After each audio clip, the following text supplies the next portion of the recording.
Okay, good morning. It's so fantastic to see you all. I'm in that awkward position of breaking up what feels like a family reunion precisely to host a family reunion. So, no, it's so great to see everyone just in conversation with smiles and joyful here today, and a full room to boot. This is really a joy to be hosting this event. I am Greg Johnson. I'm director of the Walter H. Capps Center for the Study of Ethics, Religion, and Public Life here at UCSB. And, all right. Thank you. It is really a humbling honor to be in this position to honor someone's legacy of this magnitude. I didn't know Walter myself personally, but I was, let's say, subjected to his genius in graduate school by way of a very large book on the history of religious studies. That's how I came to know him. And I came to appreciate that not only did he contribute in so many primary ways to the discipline of religious studies through his own research, but he was also the master storyteller of the discipline, that he told us who we are, where we came from, and the various possibilities for what we could do, not just theoretical work, but also practical work. That side of the equation, the practical, didn't always land well among colleagues, too political, too engaged, so forth. Turns out it had staying power, that the Academy on its best day does go that direction. And the Capps Center, it's our mandate to do just that, and I'm proud to be in a position to help in a modest way move that agenda forward. So we have 2 days in front of us. I'll be brief here, by the way. 2 days of celebration events. Obviously, today we have the Value of the Humanities panel now. Then we'll take a lunch break, and you're all invited to join us. We'll have a number of boxed lunches. And then at 1 p.m., we'll resume with a star-studded panel of former students of Walters to talk about their work in religious studies and cognate disciplines. Then there is a public reception in the same space immediately following. So please join us for all of that. Tomorrow we move to Campbell Hall, the site of the legendary Vietnam course and the Stranger course. Now, understand this up front. We don't expect to fill Campbell Hall. If we do, hooray for us. It's not that we're wildly out of touch with, say, demography, weekends, and things like that. But when we consulted Lois and Laura about where best to host such an event, immediately that was the reaction. Let's go to the space where the magic happened, as Laura put it. And so that's where we'll be all day tomorrow for several sessions about the famous classes, and then winding up, then segueing after lunch to a session with Alessandro Duranti, who did remarkable work doing a video ethnography of Walter's campaign in '96, and we'll share footage and remarks about that. And then our final panel on the ongoing value of public life with the Capps family and Senator Bob Kerrey, and special guest appearance by Lou Cannon. And then followed by another reception. So 2 days that should be joyous. The weather is cooperating with us, so this is a delight. To have the family in the room with us is such a special thing. I'm just delighted you're here and that you've participated in making this happen. And the same for friends and colleagues. Without fail, as we reached out to people, would they like to be involved? It was all we needed to know about the legacy of Walter Capps that everyone said yes right away. Just fantastic. A special thanks to my friend and colleague, Professor Mazuzawa over here. This is in part her inspiration. At a meeting a year and a half ago, she said, "Surely we're due to celebrate the legacy of Walter Capps." And I said, "Surely we are, and won't you help me reach out to folks?" And she did just that. And so thank you for that dose of inspiration to get this moving. A few other thank yous. This event really would not be taking place were it not for Associate Director Dusty Hosley. Dusty, where are you?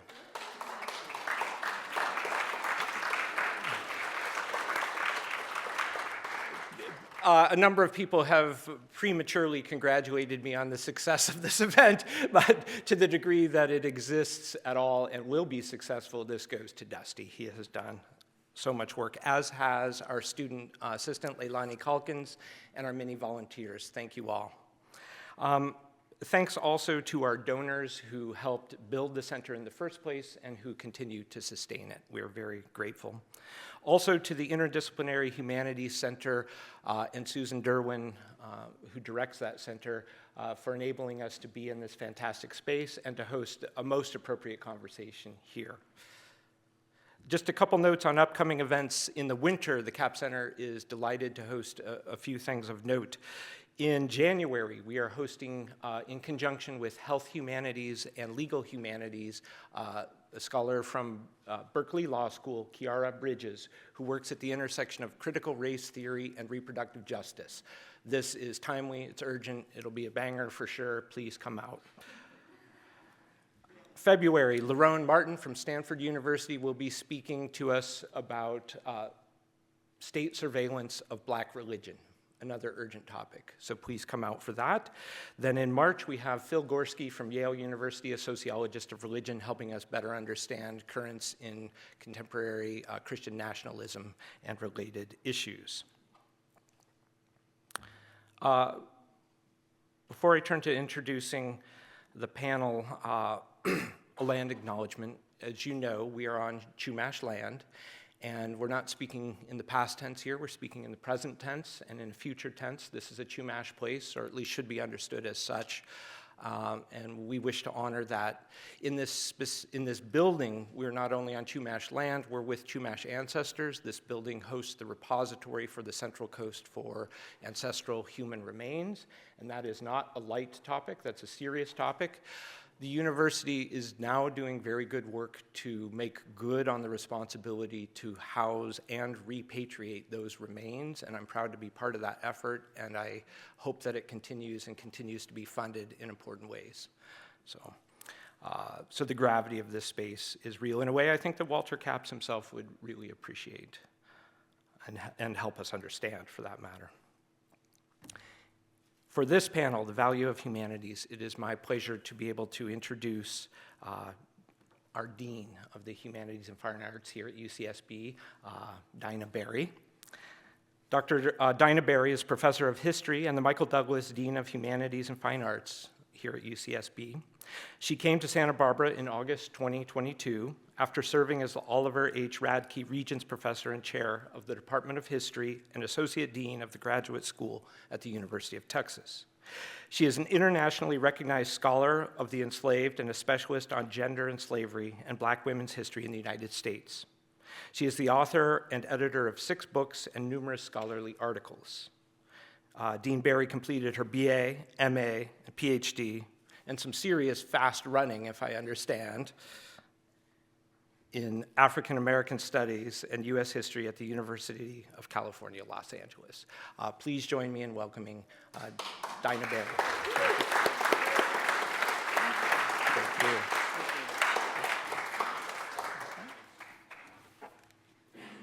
Good morning. Thank you so much for that kind introduction. He was making a side remark because I ran on the track team at UCLA, so that's what he meant by fast running. But it's wonderful to see everyone here. Thank you so much for coming out on this holiday to honor one of our esteemed former faculty members. I want to introduce our Executive Vice Chancellor, but before I do, I want to just say a few things about the humanities and the fine arts here on campus. I'm, as he mentioned, only been here for a year and a few months, and I just launched my vision for our future about a week ago, and one of the main pillars of our area of focus are the public arts and humanities. So I think it's very telling that we're here having those conversations as well. So David Marshall is Professor of English and Comparative Literature and the Executive Vice Chancellor here at the University of California, Santa Barbara. He has been the Executive Vice Chancellor since 2014. He previously served for 16 years as Dean of Humanities and Fine Arts and was the first Michael Douglas Dean of Humanities and Fine Arts. And he served in that role from 2005 to 2012. He was also the Executive Dean of the College of Letters the College of Letters and Science. Executive Vice Chancellor Marshall previously was a professor of English and Comparative Literature, and I would say he still is, not was, he still is. And I would say that because he always is finding nice ways to help us with our word choice. our sentence structure and some of our memos that we write. He's like, I don't know if I would use this word. I'm like, oh, I've learned lots of words from David in the last year and a half. EVC Marshall is a professor of English and comparative literature, and he served there. He was at Yale University as well, where he taught from 1979 to 1997, and he also served as the director of the Whitney Humanities Center. From 2008 to 2022, he was a member of the board of directors of the National Humanities Alliance, including serving as president of the board of directors from 2014 to 2018. Please welcome Executive Vice Chancellor Marshall.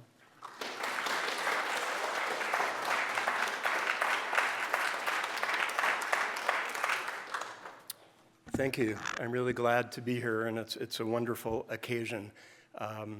There's a lot to say. Thinking back on my own story here, as Daina was mentioning, I actually was recruited to be Dean of Humanities and Fine Arts in 1998. And I'd spent almost 20 years in the world of the private university, and what attracted me here was, in part, the idea that the University of California was a great public research university.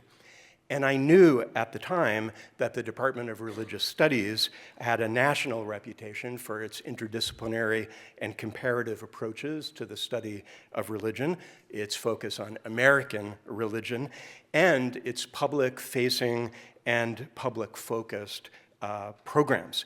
And among these were the Vietnam and Voices of the Stranger courses that Walter Capps had created to bring students in the university into dialogue with voices and stories that were not being heard anywhere else at the time. Now, Walter Capps had died 9 or 10 months before I came to UC Santa Barbara, although I do remember that I was introduced to him downstairs in the elevator here in 1996 when I was visiting the IHC. But I never knew him. But in 1998, I soon found myself in conversation with Richard Hecht, who was then the department chair, and Clark Roof, who became department chair in 1999, as well as with many colleagues and many community members about how the campus could honor the legacy of Walter Capps. And the question from the beginning was not how to memorialize an esteemed colleague with the naming of a scholarship or a lecture series, for example. The question was how we could rise to the occasion, live up to the legacy of the work that Walter Capps represented. Now, what was remarkable about that time was how broad this conversation was about the legacy of Walter Capps. And it included the Capps family, who have always supported us while pushing us beyond our academic comfort zone to think in new ways about how we could bring academia to the public sphere and bring public issues to the academy. It included members of the Santa Barbara community, many of whom became very generous supporters. And in 2001, the department and La Casa de Maria sponsored a 3-day conference called Acts of Service, a conference on religion and public life, honoring the legacy of Walter H. Capps, at which Senator Bob Kerrey spoke. And the conversation included other public figures and public intellectuals, such as Representative David Price, Gary Wills, Martin Marty, Bill Moyers, E.J. Dion, who came to campus to speak to us and to the community. Now, I want to pause here to acknowledge the incalculable contributions of Professor Wade Clark Roof, who served for 15 years as the founding director. There's inspiring music coming up as I'm remembering Clark Roof. Clark was the founding director of the Capps Center, and he served for a remarkable 15 years. He was the J.F. Rowney Professor of Religion and Society, and as many of you know, Clark was a major scholar of the sociology of religion. He also, by the way, oversaw an annual summer institute for the U.S. State Department that brought international scholars, civil servants, journalists, NGO leaders from over 80 countries Humanities to learn about religious pluralism and diversity in the United States. And I know Kathy Moore was involved with that, and I recall Lois speaking at that sometimes too. Like Walter Capps, Clark modeled engaged scholarship in the humanities and the humanistic social sciences that addressed crucial issues in society and public life. With the expert assistance of Leonard Wallach, who became the first associate director of the Capps Center in 2003, and support from our development colleagues, Nicole Clanfer and Leslie Gray, who are here today, Clark worked to implement a vision of a center that would include curricula, student internships in local nonprofits and government, and extensive public programming. And these events introduced students and the public to academics, public figures, policymakers, journalists, business leaders, all of whom enlarged and enriched a public sphere in which important questions about ethics, morality, and religion could be discussed and debated. And Clark and I spoke about the Capps Center at meetings around the country, and I still remember in 1999, we went to the University of Michigan to attend one of the first Imagining America gatherings, and UCSB became a founding member of that organization, which has championed public scholarship ever since. Now, I'm not here today to give a history of the Capps Center, but I want to think back to the origins.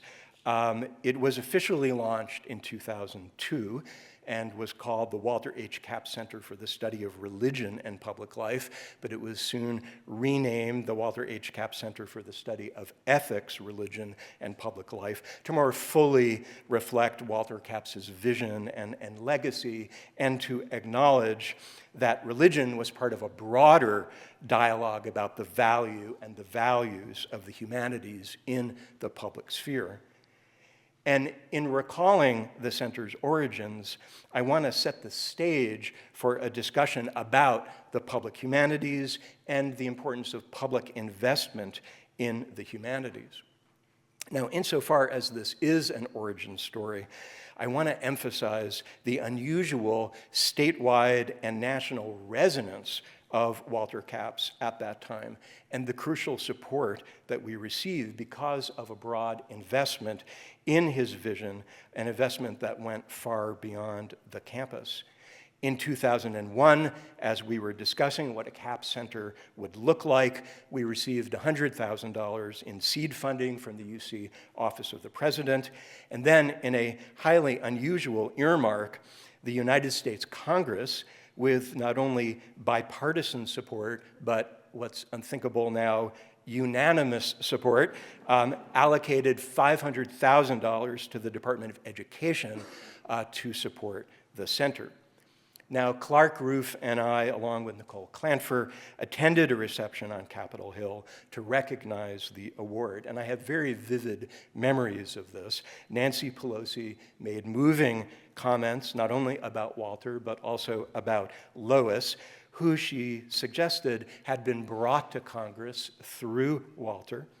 And I will always remember how the congressional staffers in the room started whispering to one another when Representative Steny Hoyer suddenly appeared on the podium with Nancy Pelosi and introduced her with effusive praise.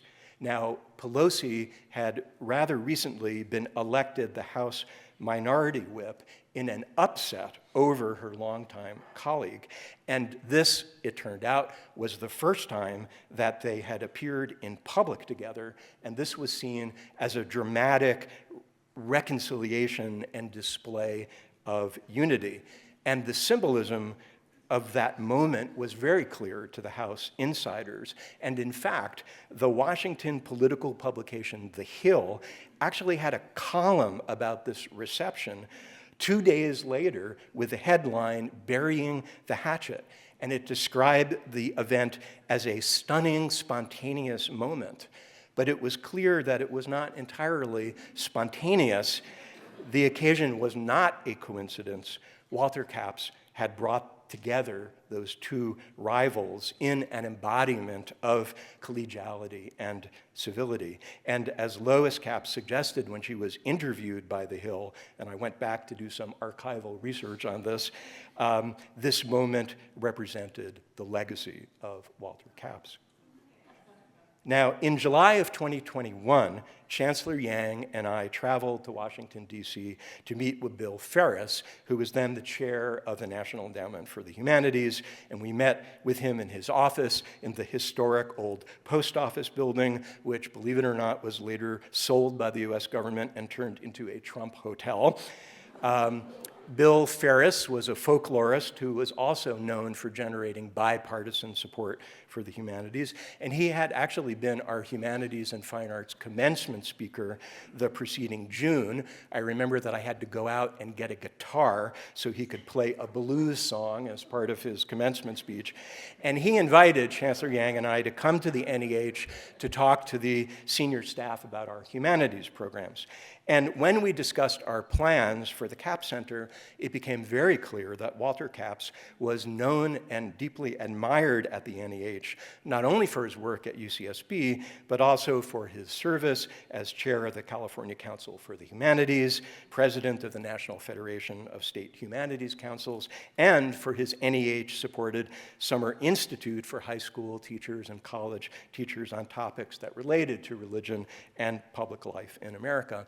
And our meeting at the NEH led to our submission of a proposal for an NEH challenge grant. And eventually, after peer review, it resulted in a $500,000 award in 2002. And we met and exceeded the requirement to raise $1.5 million in matching funds within the 5-year period, thanks to the extraordinary support of the Santa Barbara community. And this included donors who knew Walter and Lois, but also donors who just wanted to invest in the vision of ethical and civic engagement represented by the Capps Center. Now, I want to emphasize here this governmental support, and the National Endowment for the Humanities in particular, because arguments for public investment in the humanities and liberal education in this country, and the role of government in supporting the common good are more important today than ever. Now, I was president of the National Humanities Alliance, which advances national humanities policies in the area of research and education, preservation, and public programs in 2016 and 2017, when the newly inaugurated Donald Trump asked Congress to eliminate the National Endowment for the Humanities and the National Endowment for the Arts. And by the way, its funding ended up being increased thanks to bipartisan support. And at the time, I went back to read the explanations that the US Congress offered in 1965 in passing the National Foundation on the Arts and Humanities Act that created the NEA and the NEH. It's interesting to think this was 1 year after Walter Capps became the second founding member of the new Department of Religious Studies at UC Santa Barbara. I think it was the first in a public university. And President Johnson in 1965, remember, who declared a war on poverty as part of his Great Society, argued for the need to attack the poverty of man's spirit. And it's really interesting to know how often that word spirit comes up in these discussions. Now, according to that National Foundation on the Arts and Humanities Act, and I'm going to read some sentences from that, while no government can call a great artist or scholar into existence, it is necessary and appropriate for the federal government to help create and sustain not only a climate encouraging freedom of thought, imagination, and inquiry, but also the material conditions facilitating the release of this creative talent. The world leadership which has come to the United States cannot rest solely upon superior power, wealth, and technology, but must be solidly founded upon worldwide respect and admiration for the nation's high qualities as a leader in the realm of ideas and of the spirit. And in the words of Congress, and I'll read one more quote, an advanced civilization must not limit its efforts to science and technology alone, but must give full value and support to the other great branches of scholarly and cultural activity in order to achieve a better understanding of the past, a better analysis of the present, and a better view of the future. And then, in words that I imagine Walter Kapp's hearing in 1965, democracy demands wisdom and vision in its citizens. Now, these words from 58 years ago have their origins in the principles that we've inherited from the founders of the American Republic. And by the way, I'm reminded of a description that Lois gave of Walter's decision to run for Congress in her memoir, Keeping Faith in Congress. And she wrote, "His head was filled with Jeffersonian ideals and the lessons of de Tocqueville," the subject of a summer course he had taught to high school students through the National Endowment for the Humanities. And she also noted that he hearkened back to what he had read of the founding fathers and envisioned himself returning to the classroom with a real story to tell after serving in Congress. The 1965 Act's argument that the federal government has an educational mission that includes support for cultural heritage and artistic and scholarly expression reminds us of what we have inherited from the American Enlightenment.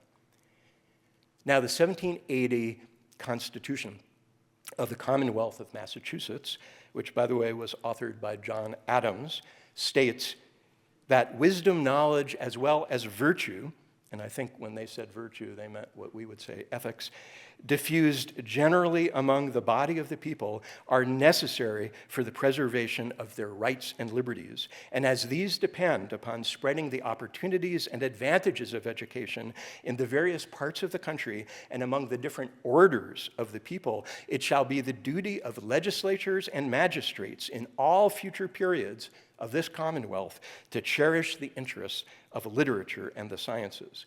And these words are actually echoed in the 1879 Constitution of the State of California, which declares a state-supported and autonomous University of California to be a public trust and affirms that a general diffusion of knowledge and intelligence is essential to the preservation of the rights and liberties of the people.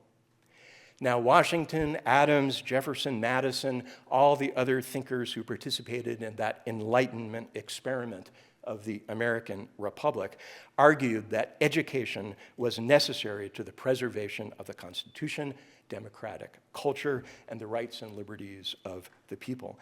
And they focused on public education and liberal education, what we today would call the liberal arts and sciences and the humanities. And in 1790, in his first annual message to Congress, President Washington argued that the promotion of science and literature was necessary to the preservation of a free constitution. And in both his first and last addresses to Congress, Washington made many arguments for the importance of promoting what he called the flourishing state of the arts and sciences. In 1778, in an oration that was delivered on the second anniversary of the Declaration of Independence, the South Carolinian statesman and historian David Ramey rhapsodically predicted that the new republic and the arts and sciences would flourish together, and that the arts and sciences will be cultivated, extended, and improved in independent America. And he was echoing the philosopher David Hume, I think, who asserted that it is impossible for the arts and sciences to arise at first among any people unless the people enjoy the blessing of a free government. And Ramey writes, "Our free governments are the proper nurturers of rhetoric, criticism, and the arts, which are founded on the philosophy of the human mind." And he anticipates that the free governments of America will produce poets, orators, critics, and historians equal to the most celebrated of the ancient commonwealths of Greece and Italy. Extrapolating this philosophy of the human mind from Hume and Shaftesbury and Addison, 18th century American writers argue for the improvement of the mind, and Ramey declares that eloquence is the child of a free state, because arguments about laws and policies are enforced by the art of persuasion. The rising patriot, he writes, therefore, who wishes the happiness of his country will cultivate the art of public speaking. And contrasting British government, which tended to crush the exertions of the human mind, he said, with American government in which all conspire to fan the sparks of genius in every breast, Ramsey anticipates what Samuel Harrison Smith describes in a wonderful phrase, the collision of mind with mind, in his discussion of why liberal education is best suited for a Republican form of government that must depend upon the general diffusion of knowledge and the capacity to think and speak correctly. And this is finally an argument about the relation between what we would today call democracy and what we would today call the humanities. It is also, in some ways, a good description of a liberal arts education in which the improvement of the mind and the effort to fan the sparks of genius in every breast to increase knowledge and the capacity to think and to speak take place in a community founded on dialogue, argument, and this collision of mind with mind. Now, I'm reminded here of the statement that Walter Capps often quoted from John Dewey, democracy begins in conversation. The humanities are fundamental to our rights and liberties. The humanities are central to our democratic institutions because they can teach us how to think, how to talk to each other, how to listen to each other, how to argue with each other without rending the fabric of our community. And Walter Capps understood that the humanities were central to this conversation because they taught people how to tell their own stories and how to listen to the stories of others. Now, today, I fear that even Walter Capps, as both a professor of religious studies and as a member of Congress, would be challenged in our current moment when the national political dialogue seems paralyzed and when horrific events in the Middle East have led to a breakdown of community on many college campuses. Yet, more than ever, we need to learn from Walter Capps's lessons about democratic institutions and his insights into our need to move beyond silence, trauma, and division to create the dialogue and the community in which we can listen to each other and create a space in which to hear the voice of the other. This is also what the humanities can teach us. So I look forward to more conversations that I think will continue many of these themes. Thank you.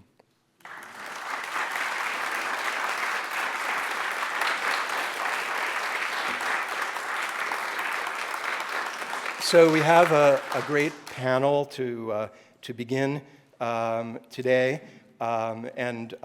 We've brought together some very important national humanities leaders who have special expertise in state humanities councils and who also have a good knowledge, as you'll hear, of the contributions that Walter Capps made.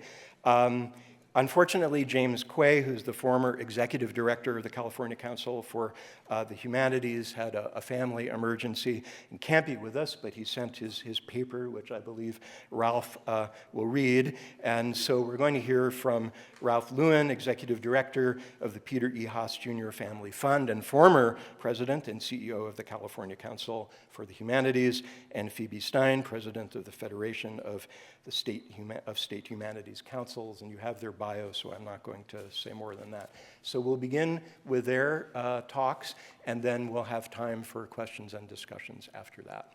So thank you.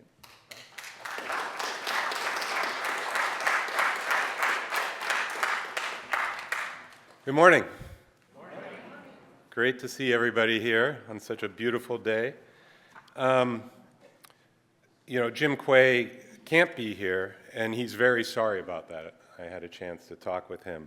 And I'm sorry for it for a number of reasons, one of which he began his career in radio, and he has such a beautiful radio voice. But he also has a beautiful heart and a beautiful mind that I think you'll feel as I read this. I retired from the California Council for the Humanities more than 15 years ago. So I think any reflections on the current state of the public humanities are best left to Phoebe and Ralph. But as the elder member of the panel, I'd like to offer some background and history of the public humanities and their value that I hope will be helpful.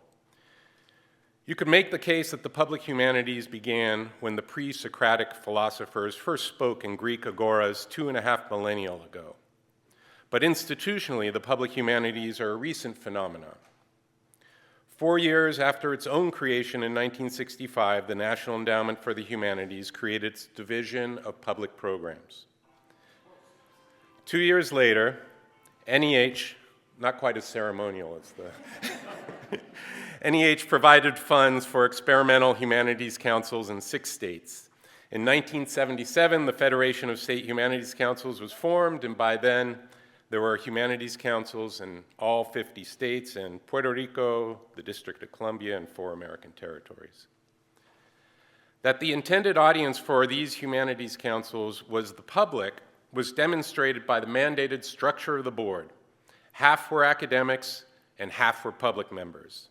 When reviewing proposals, academic members would scrutinize the humanities content and the participating scholars. Is the project intellectually coherent? Are the participating scholars appropriate? The public members would scrutinize the project's structure and appeal. Who will come?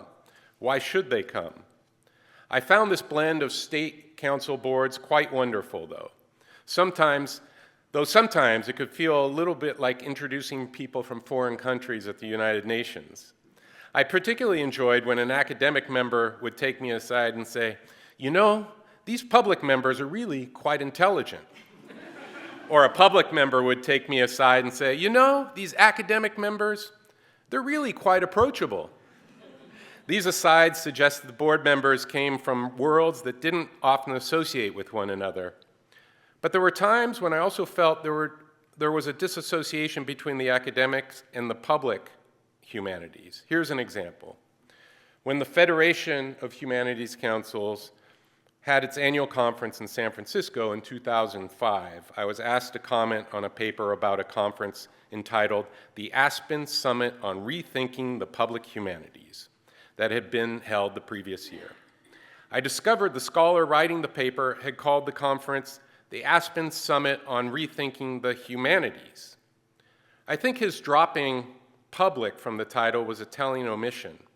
For most of the paper, the author talked about the humanities, and when he finally got around to talking about the public humanities, it was clear that what he meant by the public humanities was the academic humanities in public spaces.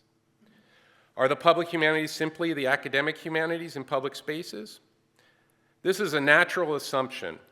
Many earlier directors of humanities councils began their careers on campuses, and we thought our work as bringing the humanities from the campus to the public, from the towers to the trenches, as we used to say.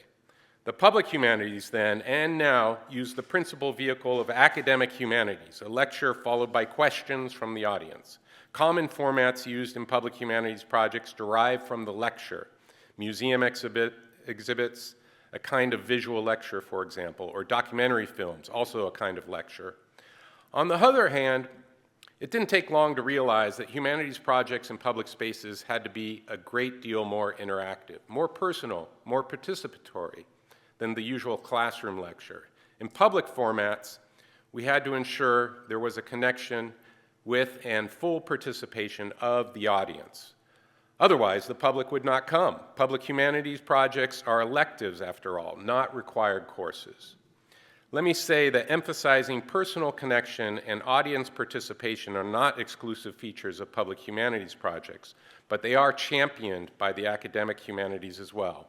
But they are essential to the public humanities.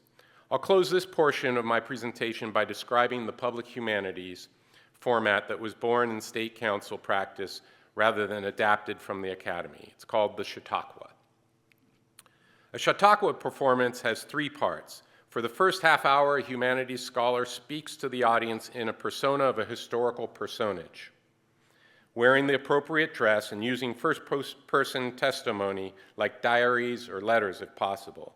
In the second, he or she answers questions from the audience as the historical person would have answered them. In the third half hour, he or she offers comments to and answers questions from the audience about the person they portrayed. So one of the first most accomplished practitioners was Clay Jenkinson, who portrayed Thomas Jefferson. As Jefferson, he offers his opinions and accomplishments. Inevitably, in the second half hour, he is asked about Sally Hemings. He denies all allegations, as Jefferson did all his life. In the third half hour, however, Clay cites the evidence we now have regarding Jefferson's relationship with Miss Hemings. The historical figure has his say, but it's not the final say. In Chautauqua, the text becomes a person, the interaction personal as well as critical.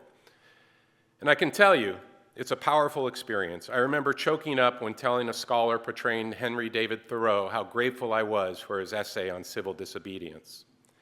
Not every public project can offer this powerful and personal experience, but I offer it as a quintessential example of what public humanities projects seek to achieve. Now I'd like to turn to the question of the value of the humanities. In 1969, I read an essay by literary critic George Steiner entitled "To Civilize Our Gentlemen." Please forgive the antique language. In that essay, Steiner wrote, "I find myself unable to assert confidently that the humanities humanize. Indeed, I go further. It is at least conceivable that the focusing of consciousness on a written text, which is the substance of our training and pursuit, diminishes the sharpness and readiness of our actual moral response." He posited a controversial figure, the literate Nazi who destroys Jewish lives during the day and reads his Goethe at night. At the time, I was working in central Harlem as a conscientious objector, anguished by my country's war in Vietnam and hoping to become an English professor. Steiner's challenge haunted me. Since then, I've experienced academic humanities courses and contributed to public humanities projects that I hope and believe were humanizing. But the most powerful answer to Steiner I have ever encountered was that of Walter Capps and his Vietnam class. I first met Walter in late 1982, a few months after the unfinished war, Vietnam and the American Conscience, was published. I was a humanities producer for California Public Radio, and I had a particular interest in this book and its author.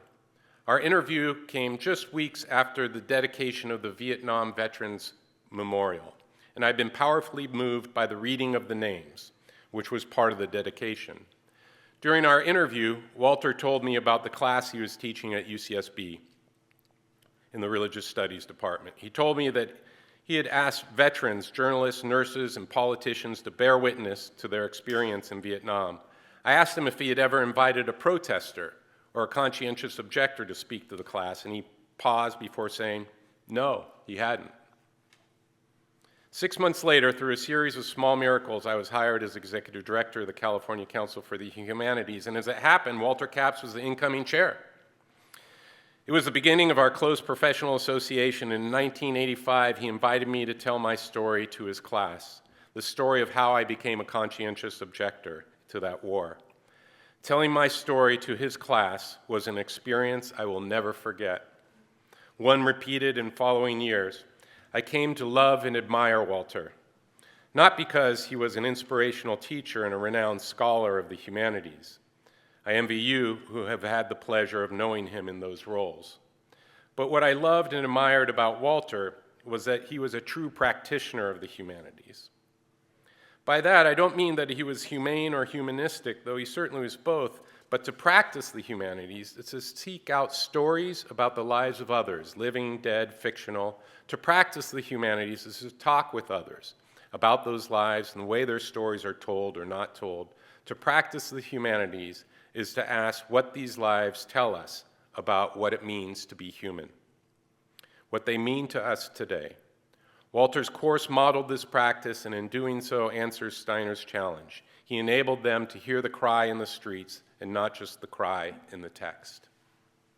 Walter's course was not formally a public humanities project. It was held on campus, this campus. But through that course and its sequel, Voices of the Stranger, Walter brought people and their stories from the margins of society and into the very heart of the university. His students did not meet Vietnam veterans or disabled people as objects of study, but as human beings to be heard, talked to, encountered, and ultimately cared about. I think the genesis of the course tells you a lot about Walter and about his practice of the humanities. Walter was a fellow at the Center for the Study of Democratic Institutions, and in 1977 became its program director. The center, which had hosted many workshops on the Vietnam War while it raged, decided that it should do one last workshop on the war, now that the war was over. Walter looked down the list of prospective invitees and noticed that the list included not a single veteran of the war. This was in 1977, barely 2 years after the war's ignominious end. Sorry. And no one, not one, was talking or listening to Vietnam veterans. Walter started calling around and located Shad Me Shad. And Shad, who'd started the first Vietnam Vet Center by going down to the Santa Monica Pier and approaching men who had a certain look in their eyes, which identified them as veterans. Walter persuaded Shad and another veteran, Frederick Downs Jr., to come to the workshop. For most of the first day, the articulate policy experts talked and talked about the war. The two veterans were silent. Walter tried to draw them out, but it was difficult. Finally, during a break, they told Walter that they couldn't talk about the war the way everyone else was. "That's okay," Walter said. "Tell it in your own way."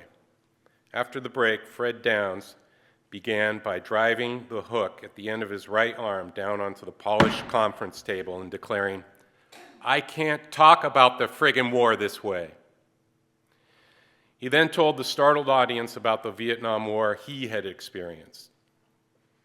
What Walter heard that day was so searing that he knew that the war was not finished, not in any way that was important to the soul of the country.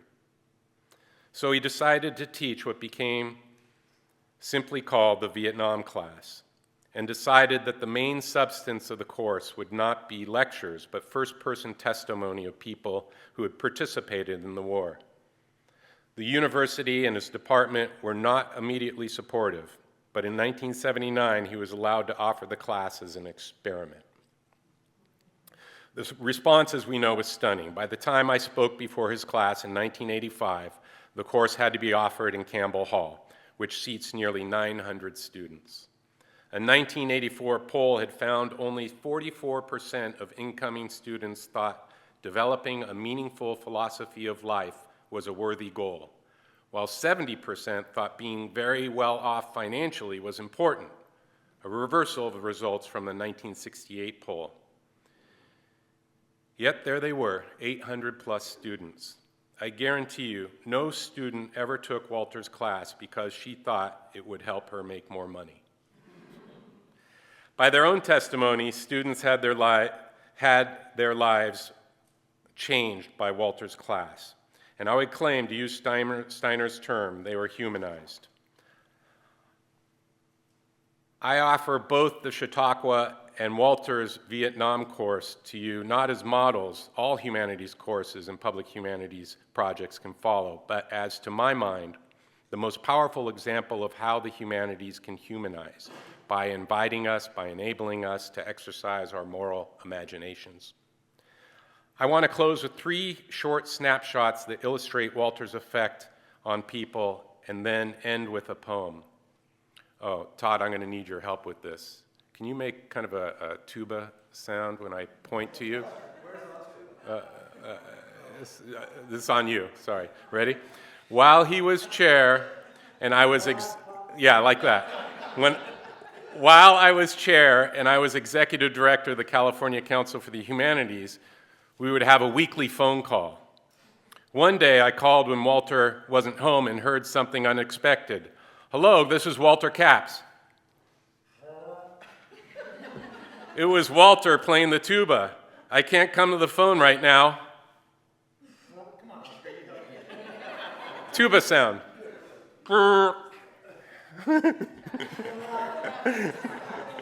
"But leave a message and I'll call you back."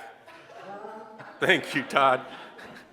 On my flight home From Walter's memorial service, a flight attendant saw the poem I had written on the seat next to me and asked, "Is that for Walter?" "Not Congressman Capps, not Professor Capps, Walter." "Yes," I said. "Walter's the only person I've ever voted for," she said. "You know, not against the other guy, but really for." "Did you know him personally?" I nodded. "I'm really sorry, really sorry." Later that day, driving home from San Francisco Airport, I approach a stoplight and I see a middle-aged guy on the median strip with a sign, "Vietnam vet, will work for food, please help." This time, I don't put on my "I don't see you" face and stare out the windshield. I pull out a couple of bucks and offer it to him. "Good luck, brother," I say. The guys fill, my eyes fill. Now the car behind me offers him something. Maybe the car behind him. "That's for you, Walter." I thought, "That's for you." That, I would submit, is an example of practicing the humanities. In the days following Walter's death, I could not bear to write a poem about Walter, which I felt would turn him into an object. So I wrote a poem to Walter. I have altered it slightly for today to honor and connect with his presence, a presence I still feel. And here's the poem. I and Thou, to Walter Capps.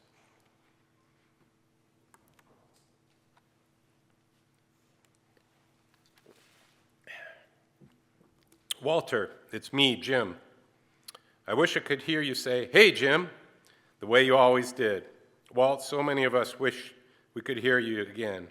It's dark, it's a dark time, and we miss that glow that always surrounds you. You'd walk into a room and everyone just glad to see you. You didn't have to say a word. That would be honor enough to shine the way you did, make people a little better by your very presence. But you did more.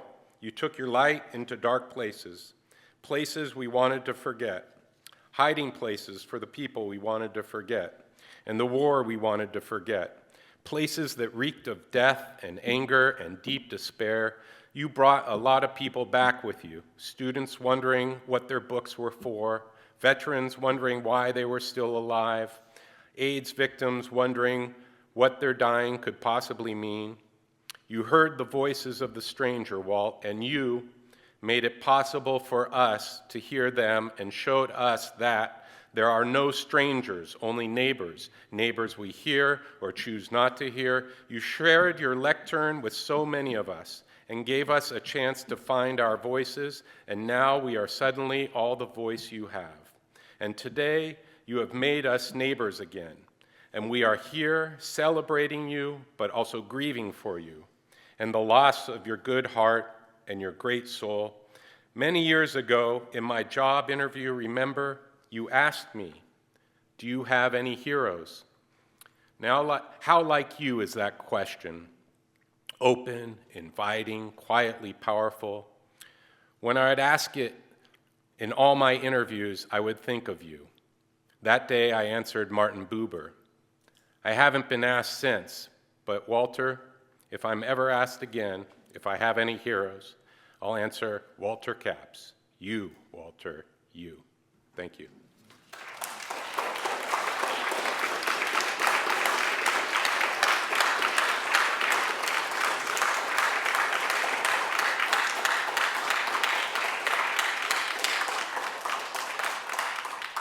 All right, that was my Chautauqua performance. I am no longer Jim Quay.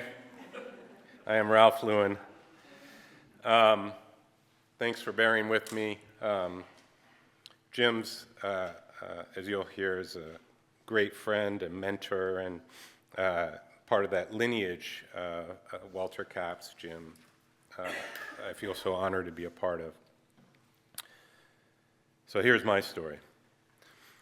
To begin with, let me tell you a story of how I met Walter Capps. It starts when I moved in the second grade to September Street in a neighborhood called Claremont in San Diego. Claremont was one of those neighborhoods built in the 50s to house people working in the military industry, places like Lockheed Martin, Convair, and General Dynamics. On and around the corner from September Street lived many of my buddies, Georgie, Alex, Cindy, Bodes, Rod, Michael. We were a gang of rascals who would spend our days building forts in the canyons, playing hide-and-go-seek among cars in the driveways, and roller derby in the cul-de-sacs. Most of our parents in the neighborhood were former military veterans of World War II, Korea, the Vietnam War. But like most of America, we didn't talk about the war experiences. It was a silence that hovered over where we lived, that maybe exploded at the neighborhood 4th of July party when someone had too much to drink, or could be felt in a deeper, unsettled existence at the dinner table. Well, unlike most of my high school graduating class, I decided to leave San Diego for Santa Barbara, one paradise for another. Among the first people I met at UCSB was Todd Capps, smart, hilarious, an incredible musician and artist, a powerful surfer. He was one of those people you hope your kids meet when they go to college. Todd soon introduced me to his family, his amazing sisters, Lisa and Laura, his wonderful mom, Lois, and of course, Walter. And this was in 1985. And I remember meeting Walter, and after talking for a while, playing some basketball, I remember his impossible-to-defend hook shot, maybe listening to him play tuba for a minute. You don't have to do it this time. He might have said, "Hey, Ralph, did you hear that one about Ole and Lars? The one about them taking the train?" I probably said, "No, Mr. Capps, I hadn't." "Well, they were taking the train and brought along some bananas for lunch. Just as they began to peel them, the train entered a long, dark tunnel. Ole asked excitedly, 'Hey, Lars, did you eat your banana yet?' Lars said, 'No.' 'Well, don't do it. I just took a bite and went blind.'" Walter would tell those kind of jokes. And he'd just kind of chuckle, and he'd just kind of look at you, kind of like, "Hey, Ralph, did you get it?"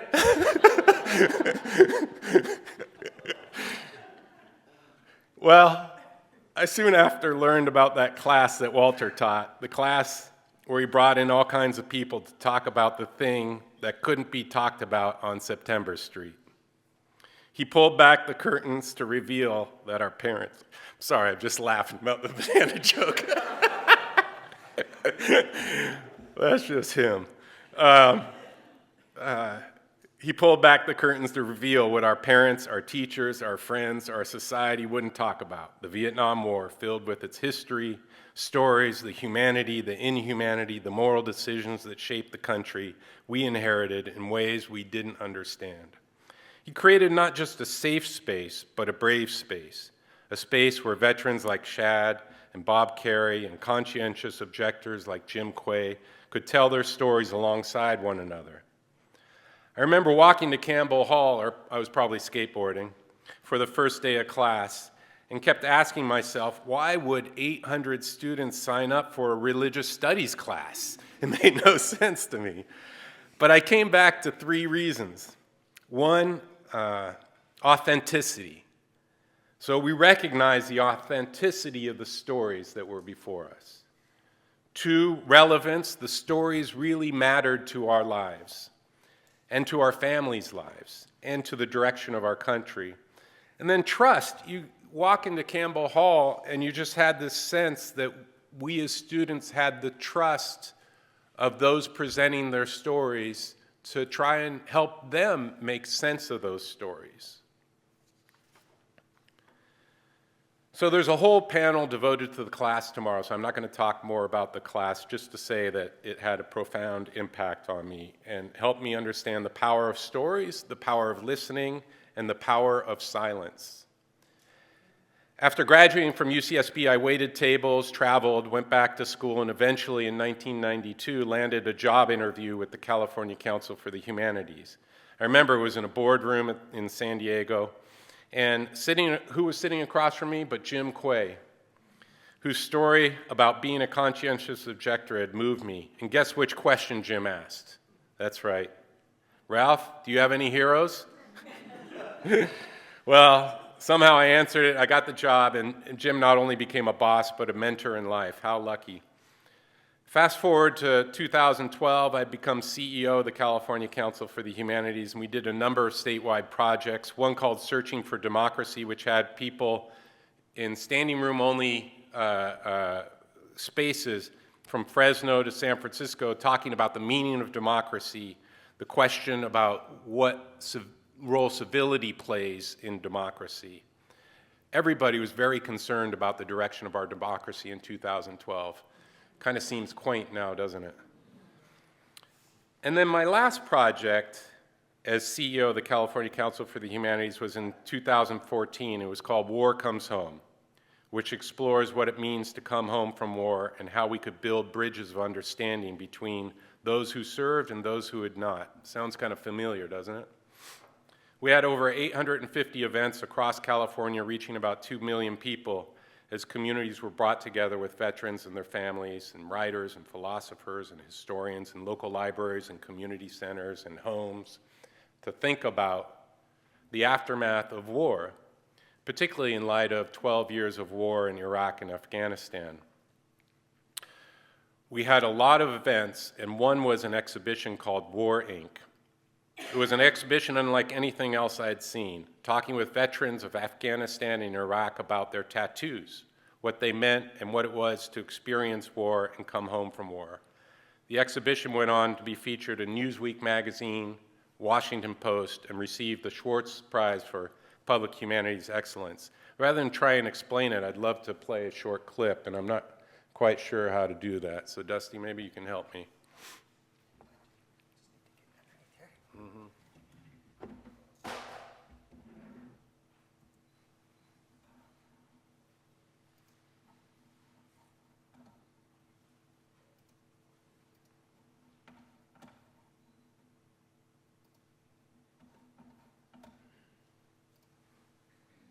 I served in Kyrgyzstan, Iraq, Kuwait, South Korea.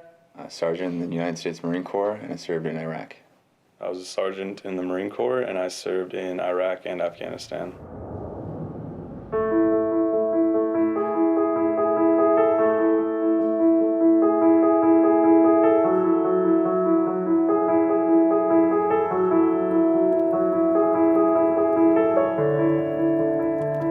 There have been a lot of chances for people to talk about Iraq or Afghanistan, but I don't think there have been a lot of chances for veterans themselves to talk about what those experiences were in their own voice in a way that doesn't have a politically charged message. People always want to know, and they ask you about like your experiences and stuff like that. I started to think of tattoos as a way to tell the stories. So I got a soldier's cross tattooed on my back for my friends that died because I carried the burden of survivor's guilt. It's a tribute to those that are no longer here, but it also serves as a reminder to maintain my humanity and the experiences that I've been through, where I am now, and how that's going to shape who I become in the future. I hadn't really accepted that I had fully come home. Because I knew men who died. And there's a part of me that died over there. I feel really alone in this world. I feel like, no one understands and no one gets it. And that's okay, I can deal with that. I feel kind of lost, like it's like when all of those things that are really important to you all of a sudden disappear. When your path isn't like exactly in front of you like it has been for so many years, then it's easy just to get really lost and kind of question who you are and why you're doing anything anymore. It helps the civilian world kind of understand a little bit more about us, that we have thought processes behind our tattoos, behind what we do. The clouds are like the angel rays coming down, and it's my feet. They're my Chuck Taylors with wings, so it's like my feet going to heaven. Every day's hard, but kind of just accepted it and just try to make the best of what I got. I'm not dead, like I'm always a glass is half full kind of person, so. We're not all crazy. Some of us are hopeless romantics. Just most of us are generally just funny guys and ridiculously good looking.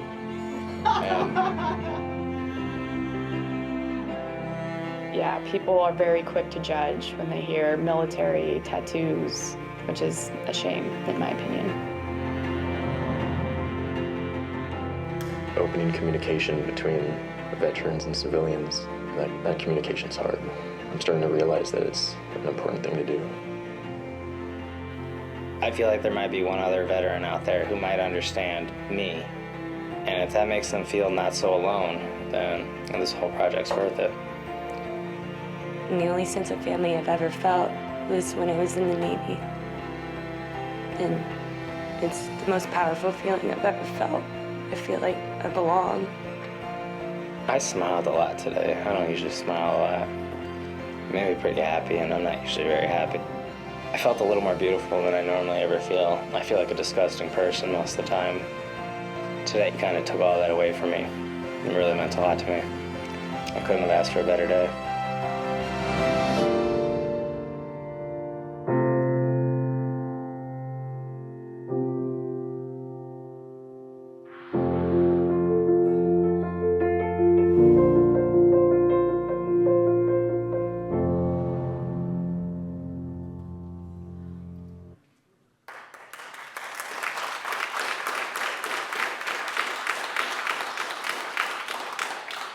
So, that project, I don't think, would have happened without the kind of groundwork that Walter had done and that people like Shad had done, who actually advised us as we did the Warcombe Zone project.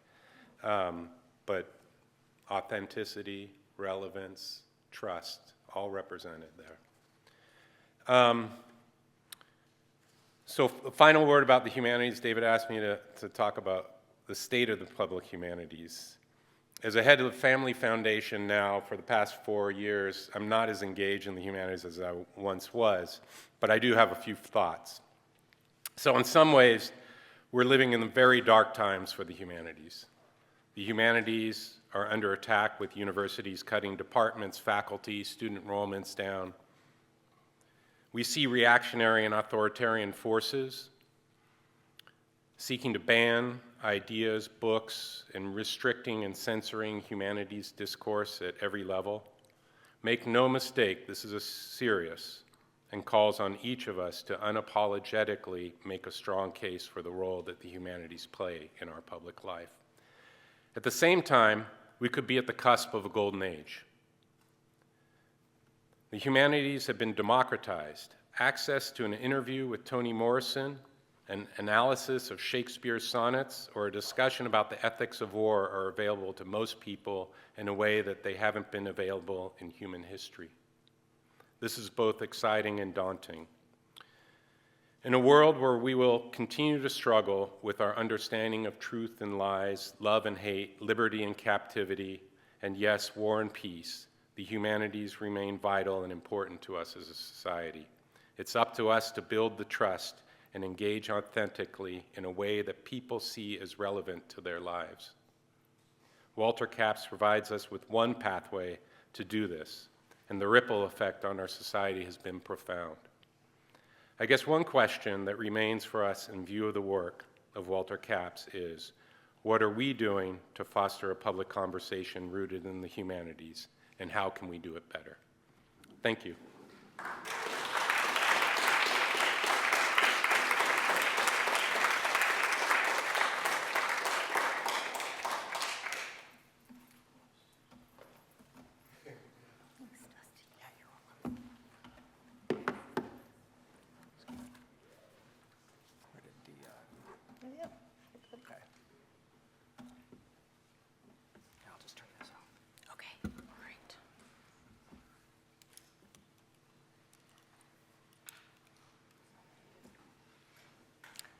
Unlike the rest of the people on this panel, and many of the people here in the audience, I never met Walter Capps, and I am certain that I am poorer in spirit and mind for that. But I have a strong institutional memory of Walter Capps as a former board member at California Humanities, and as a former board member and board chair at my nonprofit, the Federation of State Humanities Councils. We're the membership organization for the nation's state and jurisdictional humanities councils. I have learned a lot about Walter Capps, and most what I know about Walter Capps from Jim Quay's beautiful booklet, I'm not sure if you all know of this booklet, which Jim calls an album, that he published when he was executive director of California Humanities. I brought a copy with me. This publication not only records Jim's memories, but those of Walter Capps' family and friends. The booklet also explains why the Federation chose to establish the annual Walter H. Capps Lecture as the centerpiece of our National Humanities Conference. But though my experience of Walter Capps, the scholar, the public humanist, the husband, the father, and public servant, has been secondhand, I do feel that I have a personal connection to, if I may, Walter. The Capps Lecture, and thus Walter Capps, have always been a part of my professional life. In 1999, the same year that the Federation established the Walter Capps Lecture to honor him, just 2 years after his untimely death, I stumbled quite literally into a job at Illinois Humanities Council. As Capps believed in the power of stories, I'll share mine very briefly. In 1999, I was 1 year out of graduate school at Loyola University Chicago with a newly minted PhD in English looking for a tenure-track job. I read about the Chicago Humanities Festival in our local weekly Chicago Reader. I don't know if you remember local paper weeklies. And I went to go hear both Sandra Cisneros and N. Scott Momaday read. I think the price to get in was $3. I immediately started teaching Cisneros' The House on Mango Street in my Composition 101 classes at Loyola and DePaul. And that summer, I called the Chicago Humanities Festival asking if they had any internships, only to be told that they didn't, but I should call Christina Velitis at the Illinois Humanities Council. I applied to be a summer intern in 1999, and I stayed for 8 wonderful years. I attended my first National Humanities Conference and my first Capps Lecture in 2000, just a year after it was established. I'm sorry to say I don't remember what Congressman David Skaggs had to say, but subsequent lectures are bright in my memory. Every Capps lecture embodies Walter Capps' demonstrated commitment to the power of the humanities to transform individual and community life.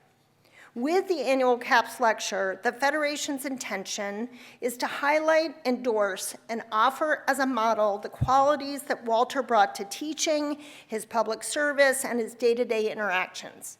A belief in the value of dialogue, an ability to evoke and create meaning through the exchange of stories, a belief in the power of the telling of personal stories to create empathetic understanding and desire to act, a commitment to inclusion of all voices, and importantly, the promotion of civility in public and private life. In establishing the Capps Lecture, the Federation wanted to make available presentations that encourage public and private commitment to the creation of a more humane and enlightened society. Since I left Illinois Humanities, I have spent the entirety of my career in the Humanities Council community as executive director at Maryland Humanities and now president of the Federation. But for many years before I had this job, I was part of selecting the Capps Lecture, so I think about the sustaining Walter Capps legacy every year. It is not a job that I take lightly, and it is among my favorite projects of each year. So I'll offer some highlights. I had the honor and pleasure of introducing author Azar Nafisi when she gave the Capps Lecture in 2010. And a few years later, when I sat on the committee for the conference in Birmingham, Alabama, I invited Freeman Hrabowski to give the Capps Lecture, one of my mentors at Maryland Humanities Council. Hrabowski was from Birmingham and a self-proclaimed math nerd of about 8 or 10 years old when he participated in Dr. Martin Luther King's Children's March and served jail time as a child after being spit on by Bull Connor. In my memory, that talk stunned the Capps Lecture audience into silence and then into thunderous applause. In 2021, during COVID, our second all-virtual National Humanities Conference, I asked Dr. Mona Hanna-Attisha to give the Capps Lecture. You may remember she was the pediatrician whose research helped detect the lead poisoning in the local water in her patients, in her young patients.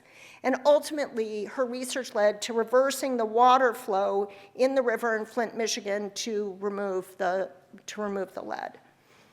And just a couple of weeks ago, at the 2023 National Humanities Conference in Indianapolis, before an audience of around 600 people, the 25th CAPS lecture was held. This was a conversation between Alelia Bundles, journalist, author, and great-great-granddaughter of Madam C.J. Walker, and Professor Tyrone McKinley Freeman. These two esteemed humanists connected their work to our everyday lives and the ongoing fight for justice, drawing on their personal experiences and focusing on Black philanthropy in America. The event was held in the Madam C.J. Walker Center in Indianapolis, a grand old theater that once denied Madam C.J. Walker entry unless she were to pay 3 times the price a white person paid to enter. She later bought that building. This connection between the personal and the civic, the voices and stories that help us understand not only what it means to be human, but what it means to live together on this planet as humans, that for me is Walter Kapps's legacy 25 years later. Please know that his legacy is strong at the Federation. We honor his life's work all year as we plan the conference and the Cornerstone CAPS lecture. So what does this all have to do with the value of the humanities today, which is what I'm supposed to be talking about? As both Ralph and Jim emphasized, Walter Kapps used firsthand stories as a way to explore the humanities as the texts that were worthy of time and deep engagement. I want to offer some examples of recent and ongoing work by humanities councils across the nation that embody Walter Kapp's work as a humanities practitioner. I love that Jim Quay used that word. That focus on stories, healing, change, and connection. For me, this is why the humanities are a powerful tool for directly addressing our challenges, our conflicts, our pain, our incalculable loss that is so resonant in these times. In September, 2 Pacific Island Humanities Councils, Humanities Guahan and Northern Mariana Humanities Councils, presented a conference called Reimagining the Marianas. This was an evening that celebrated self-reflection, storytelling, exploration, and creating meaningful social change through performance and conversation.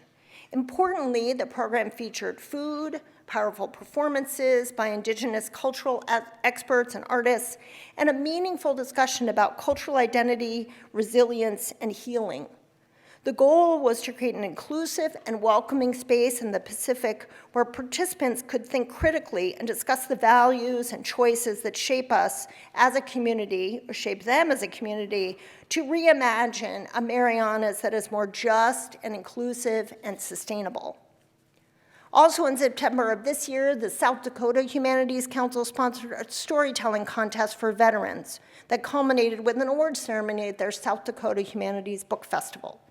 Army veteran and festival author Brian Turner announced the winners and held a workshop specifically for the veterans. During an interview prior to his appearance at the 2017 festival, National Book Award winning author Tim O'Brien said, "Writing about war helps writers and readers find meaning in what happened." And this is a Tim O'Brien quote. "The word war is such an abstraction. It's almost meaningless as a word. It's not until it's something specific that it takes on any meaning. And often that's through a story." This program, too, feels like a direct legacy of Walter Kapp's. As we look towards the next generation of humanities practitioners, I also see Walter Kapp's influence on an Arkansas Humanities Council program called Next Generation Humanities, held in downtown Little Rock this coming March. You can attend. This is a first-of-its-kind conference to bridge the gap between the humanities education and careers of young professionals. This is an intergenerational conference that's going to bring together the next generation of humanities scholars ages 17 through 22, I think, with experienced professionals in the humanities fields. They're going to have resume workshops and mock interviews and free professional headshots and even a clothing closet for folks to have professional clothes. I'm going to close with 2 examples of what the humanities can do in the most dire of circumstances. And I do what Ralph says about the darkness of this moment does resonate with me. I was in Mississippi last week, as all of you know, I think currently the poorest state in our nation, and I saw the humanities in action. So I'll close with this. First, I attended at Jackson State University. They hosted the 50th anniversary of the Phyllis Wheatley Poetry Festival, first funded by NEH in 1973. The events featured 3 days of sessions and, most importantly, conversations among Black women writers. Toni Morrison, Alice Walker, Nikki Giovanni, Sonia Sanchez, Charlene Hunter Galt, and Margaret Walker graced the stage in 1973. 50 years later, just last week, Alice Walker was there in person, as was Charlene Hunter Galt, and Nikki Giovanni and Sonia Sanchez via Zoom due to health issues.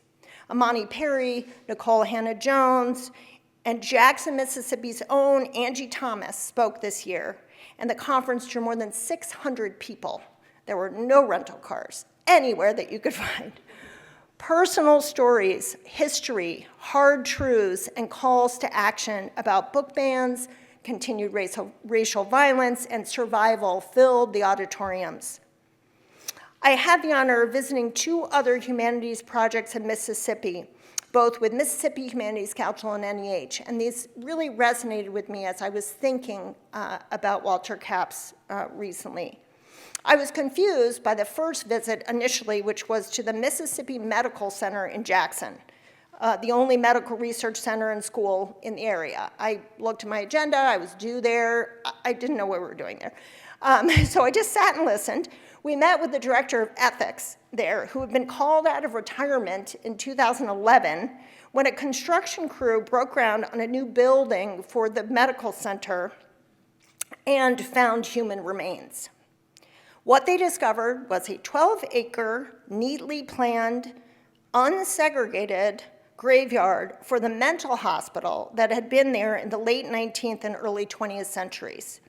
There are more than 6,000 graves in 12 acres, most in pine boxes, but with no names. With the support of the state, which is unprecedented, the state of Mississippi gave them $3 million for this project, and support from NEH, they have put together a team of scientists, humanists, to exhume, identify, and lay to rest these remains in a mausoleum nearby. There are archaeologists, philosophers, ethicists, historians on this team, and they are working closely with the descendants. This is a project truly where the humanities are truly restoring humanity to the mentally ill and forgotten citizens of Mississippi. Finally, I made a visit to Rolling Fork, Mississippi in the Delta, the birthplace of, anybody know? Blues musician, Muddy Waters. You may remember, or you may not, that a deadly tornado ripped through Rolling Fork last March. The population before the storm was about 2,000 people, I believe. Soon after the tornado hit, Mississippi Humanities and a local blues historian learned that the town welcome center, the museum that had some incredible Muddy Waters artifacts, including apparently a vinyl LP from Rolling Stones that was signed by all the Rolling Stones to Muddy Waters, and all the town signage had been destroyed. They were sensitive that lives had been lost, but they asked if getting these signs restored was a priority. They asked the mayor and the local heritage folks, and they said yes, it was. So I figured 8 months after the tornado and with FEMA and lots of other help, the town would have recovered. What I saw shocked me. Parts of houses were literally hanging from trees, stripped of bark. The library was still closed, and the bathroom I used in the building, in the library, was still stripped of its walls and its flooring. The cupola on the town hall was still entirely ripped off. But in the grass, beside the trailers that now house the town hall on a sunny day, we unveiled the Muddy Waters Heritage sign and the Heritage Area sign for Rolling Fork. What I love is that the historian also took the opportunity to update the text on the signs with this opportunity and make them more historically accurate. Before the unveiling, proud residents gave us a tour, a windshield tour in their car, pointing out all that had been lost and all that would not return, telling their stories. This made me rethink what makes a community. This was a town still very much destroyed. I didn't see anyone, very few people walking on the streets. Well, there are no sidewalks. You might think that no one lived there, but the stories and these historical markers and the homemade sack lunches that we carried home told me that we had experienced the heart of this community of Rolling Fork. And I'd like to think that Walter Capps would smile his very bright smile at that particular moment. Thank you.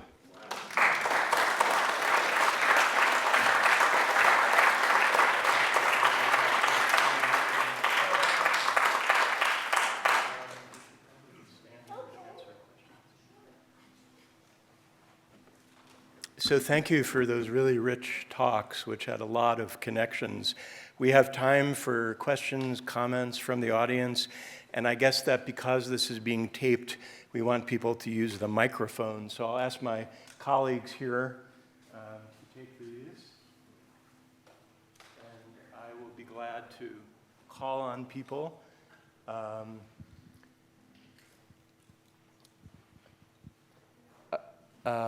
Yes, go ahead. Yeah. All right, so my question is to Ralph with regard to the Chautauqua methodology and the world within which we live now where people interact quite regularly with machines. What would Walter say?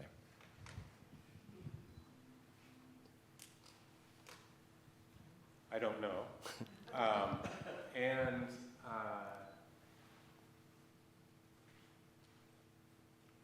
on the one hand, I think it's exciting. The idea that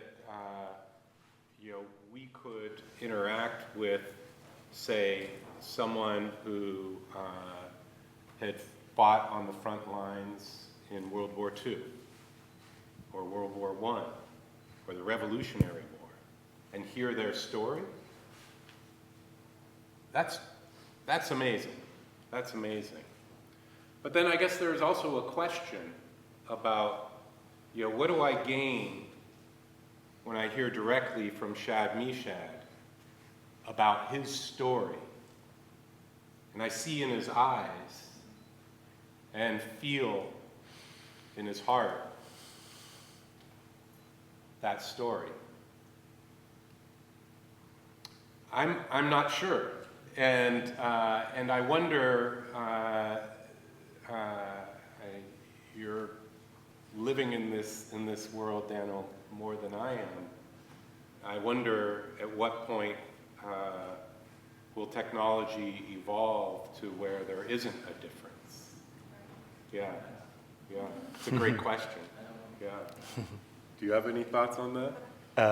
Well, why don't we get more questions in the mix, unless Phoebe wanted to say something about that. So there was a question back here. Did you have a question? Yeah. Hi, thank you. This is more of a response to all the talks. Thank you, everyone who spoke. It was so inspiring and aspirational, and I feel so galvanized. Is that right? I wasn't lucky enough to have Walter Capps as a teacher. I have many friends who have, and every single one of them have said how transformative he was and how he changed their lives. And even coming up on the elevator to this talk, women in front here, transformative. But I am very lucky to know the Capps family personally, and I tear up because clearly Walter's spirit shines through every one of them, and they inspire me every day. And I teared up through this. It doesn't take much for me, but I did, and I just feel so inspired, and I just want to thank everyone and to share my love for the CAPS family, and to thank all of you today. This is really special. That's all I wanted to say. Thank you. Thank you. Yes. Yes, please. Here's the...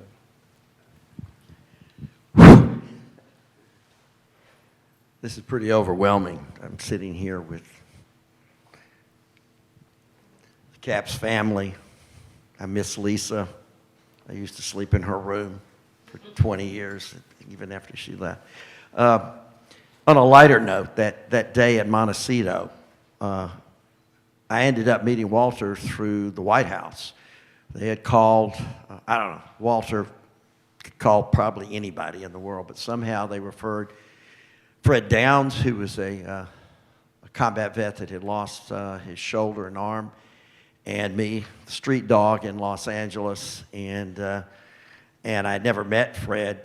You know, he was becoming a bureaucrat on disabilities and stuff under Max and Carter, and I'm on the streets of LA. So we converge at the Biltmore. I mean, I don't know if it's still around, but I mean, it was like we had never seen anything like this. And we meet each other. We're both a few years out of Vietnam. He's severely wounded. I'm on the streets of LA, But when we hit Montecito, where they had set up, I mean, it was like nothing I'd ever experienced. There's this mansion. There's this huge table. They have the video going on. And Fred and I are talking or whatever. We have all these political science legends from all over the world talking about our war. Of course, you mentioned that beautifully in the lecture. And we're sitting here like, what are they talking about? I mean, this is our war. This is none of this. They were talking about it was a good war. It was the righteous. We should, all the political aspects. We're sitting here dealing with our brothers and sisters. And we're looking, and Walter, he's just magical. He's a magician in a number of things. He knew the timing of when we should come on. We sat all morning, like we're doing today, listening. And then he said, okay, you guys now can tell them about the war you experienced. So we're looking at who's going to go first. And we're sitting, there's microphones there. It's like Camp David, look just like Camp David.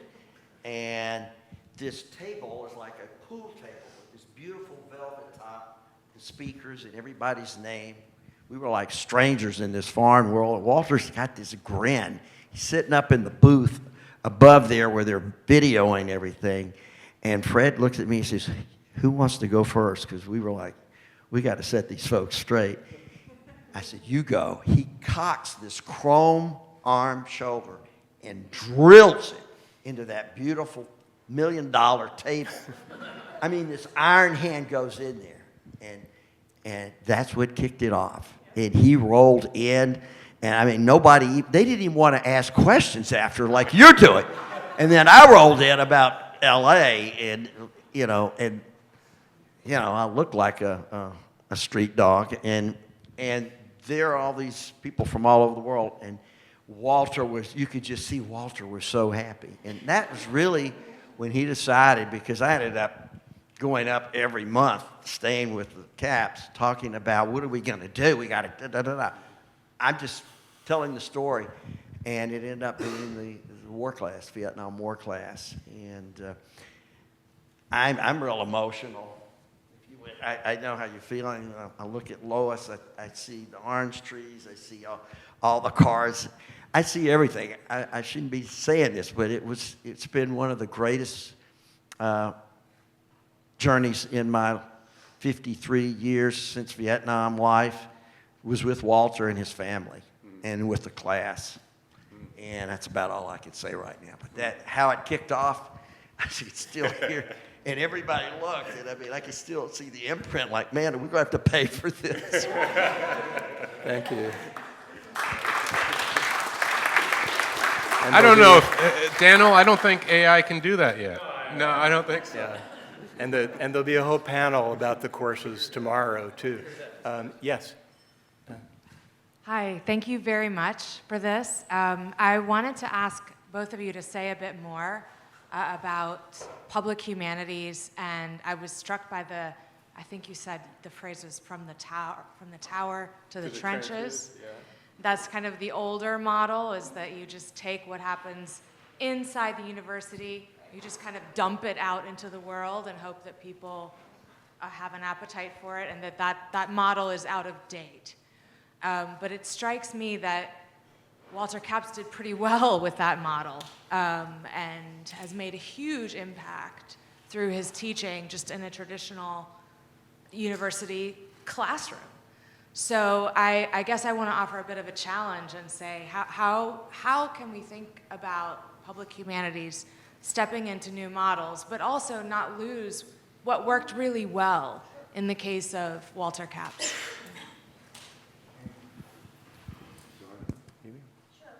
So much. Yeah, thanks so much for the question. Well, just, it should definitely be said that there's no public humanities work without the scholars being trained, in the universities and colleges in terms of, I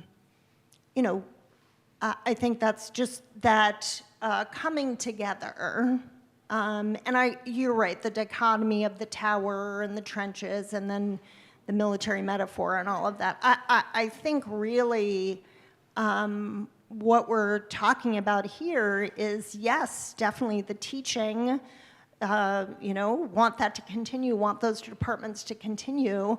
Perhaps a different idea, and my academic colleagues will know more about that, but can speak more to that about interdisciplinarity, or should there be a different way to approach sort of the disciplines of the humanities exchange with one another.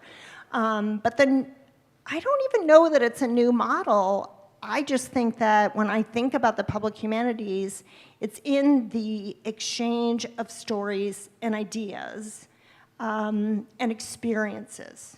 So I am, as I was, as changed by hearing Sandro Cisneros, as I understand that she and other practitioners of the humanities are by being in public spaces. So I think what's shifted for me a lot is not, I don't talk about access in the same way, because that implies that we've got the goods, we're gonna open the gate and deliver. And that's not, for me, how the humanities happen.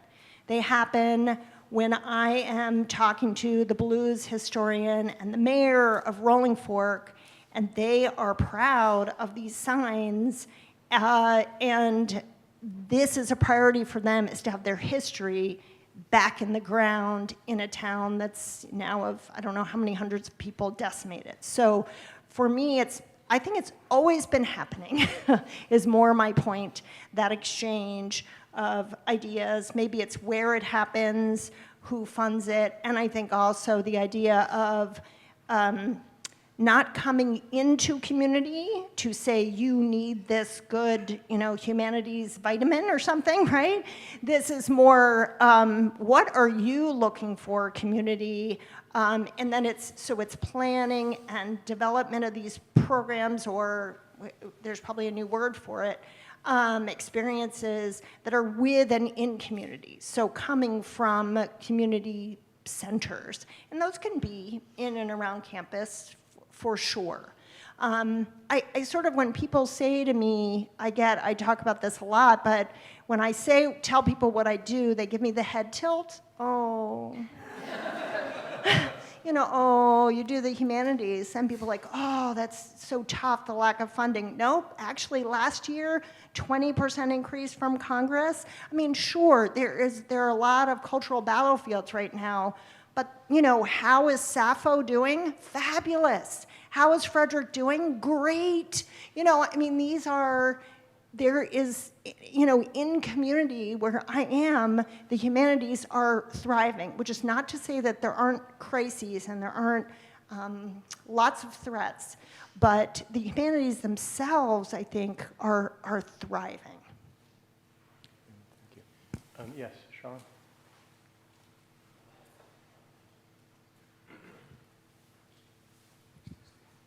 So this is fantastic, and I want to try to point to a through line, and hopefully it's a question to maybe be answered over the next day or so.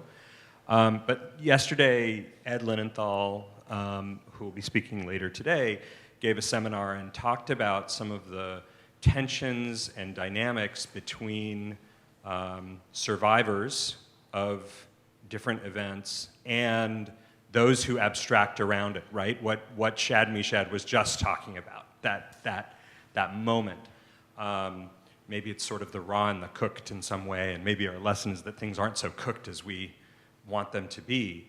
I'm wondering if, as a sort of a through line, we're hearing now about the advocacy for the humanities within the public sphere, which is tremendously important, and I'm heartened to hear how well things are going. And what part of, I think, what makes Walter's story so powerful, and Jim alluded to it, I think, in Ralph's voice, was the going into government, which, of course, Lois and Laura have done. And I'm wondering how we look at that story from all sides. The extent to which that voice of bringing people together, of putting perspectives in conversation with one another, can be accomplished in multiple spheres, in the academic sphere, in the sphere of the public humanities, which I think is about platform building.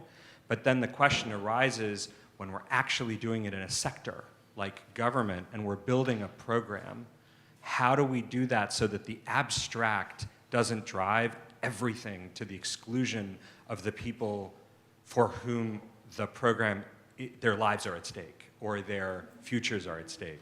So I'm not posing this in the sense that we can answer this right now, but in the sense that I hope this can be there's a theme emerging here from yesterday to this morning that it would be fun to explore as we continue. All right. Laura, did you have your...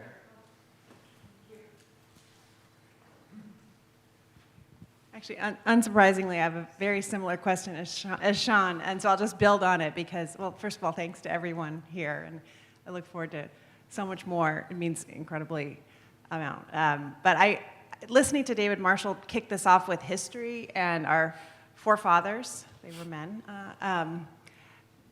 and their allegiance, their affinity to the humanities, to the spirit, to these words. I was lifted up thinking, President Johnson was lifted up thinking, wow, that was so intentional that our democracy is connected to these ideals and to the work that you all have dedicated your careers towards, and my dad certainly did. And then just to kind of juxtapose that with the reality of our politics now, I'm so happy to hear that the funding is increased, because I just wonder sort of, I just wonder sort of like what the mood is within the humanities, public humanities field now, and do you wrestle with how you do cross into the sector of elected people like myself, where there seems to be no connection to spirit or to intellect? I mean, not to be too depressing about it, but there isn't sort of that.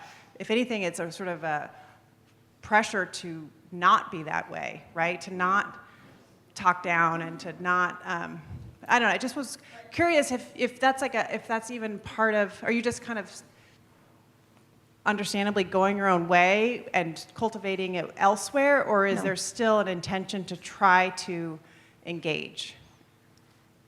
There has to be an intention to engage if you're looking at this Congress, right?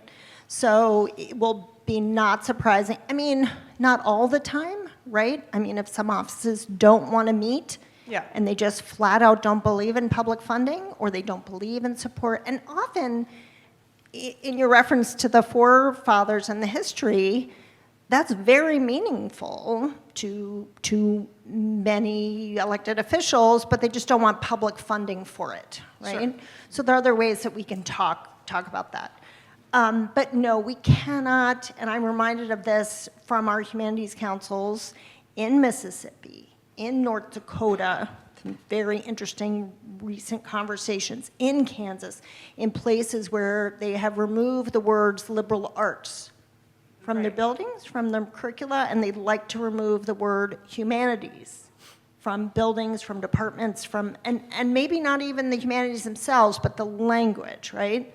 So it will not be a surprise to you to hear that it's through personal relationships.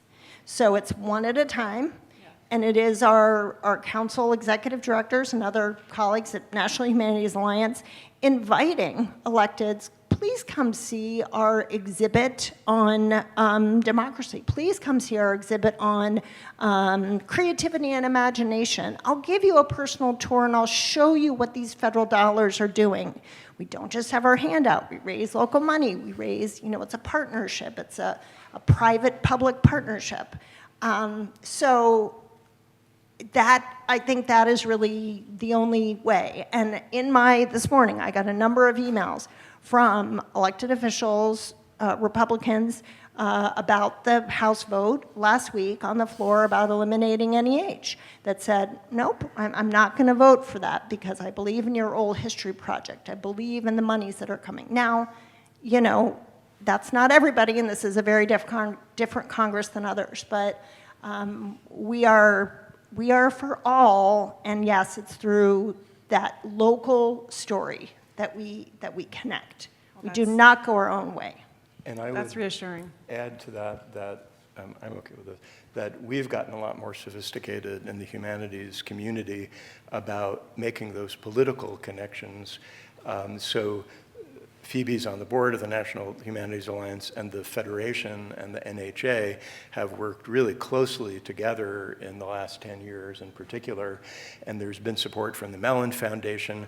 So there's really an effort to look at those local projects, particularly the ones in the districts of members of Congress who might not be assumed to automatically support the National Endowment for the Humanities or other projects, and to show them how vibrant these projects are for their community.